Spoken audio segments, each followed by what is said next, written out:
Hey YouTube fans, still raining and I'm just finishing the garden, but I wanted to do a part 2 with regards to the leaf debris.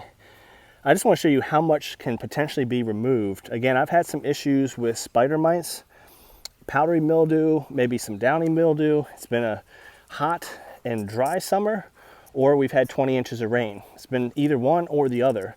So I've seen to have everything in my garden this year. Some years if it's wet and it is, you know you're going to deal with black spot and downy mildew and things like that.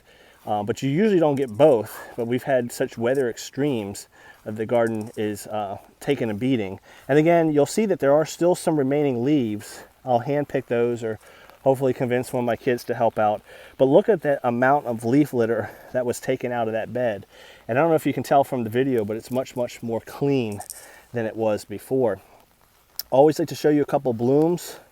I'll come around. This is the maiden rose that we planted, got in late March. So it's over 3 months old. It's in a 5-gallon container.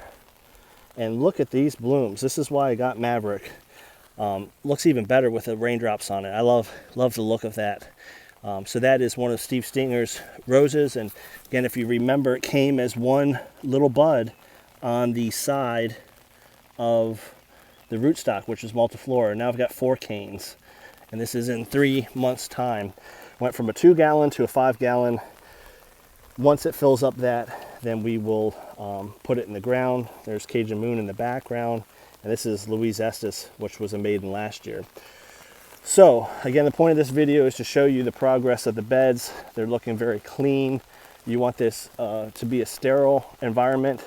Are you still going to miss some leaves? Yeah, but when you take out that amount of leaf debris, then your beds are primarily clean. Look at this. Do I have a leaf or two here and there? Of course, but overall things are looking really, really clean in the garden. And again, this is much quicker. This took me 20 minutes to leaf blow this, all 7 beds, and clean it out. There's another nice bloom. I'm past our second peak, but there's always a few stragglers, and I don't know if this is showing up. The camera's starting to fog up, but that's Headliner, older exhibition rose, but looking quite nice. A lot of the leaf litter was around Yolande de Aragon. It's such a huge bush. It's about 8.5 feet tall.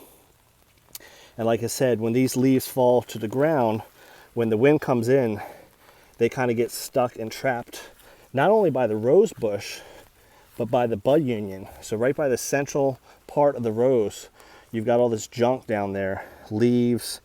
And I say junk, I should clarify that.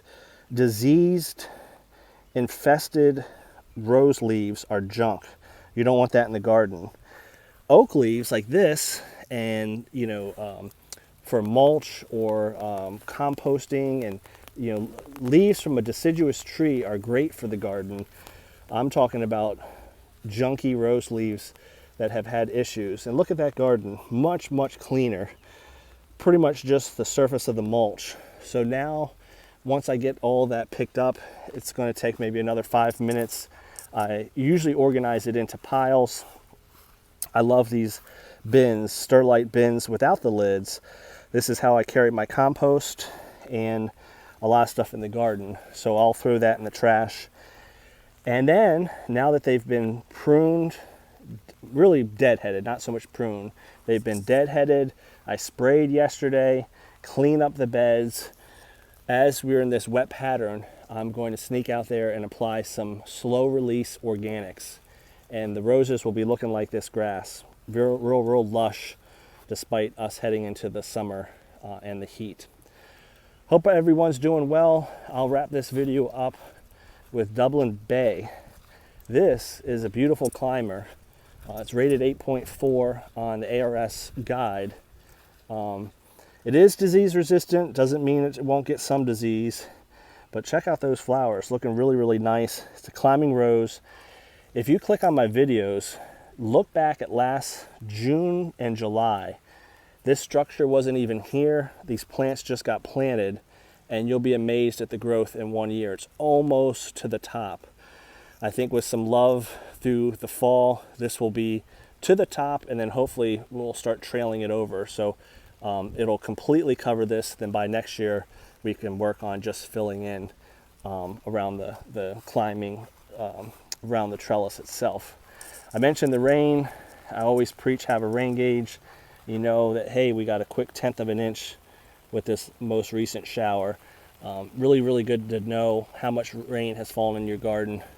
It'll cut back on your watering, or you'll know what you're not getting. You might think it's a heavy shower, and it might not be. And by having that accurate measurement, then you can decide to water if you don't get enough rain. Hope everything's going well where you are. Hope you're having a good summer. And as always, comment below, do you clean out your beds periodically? Do you do it by hand? Have you ever tried the leaf blower? Again, I can't say it enough. It took my daughter 20-25 minutes for the one bed by hand. I did the rest of the garden in that same amount of time. Now, I still might have her go back and finish where I've missed, but if you get 85% of the leaf litter out of the garden, that's much better than just leaving it sit there. Have a good day, everybody.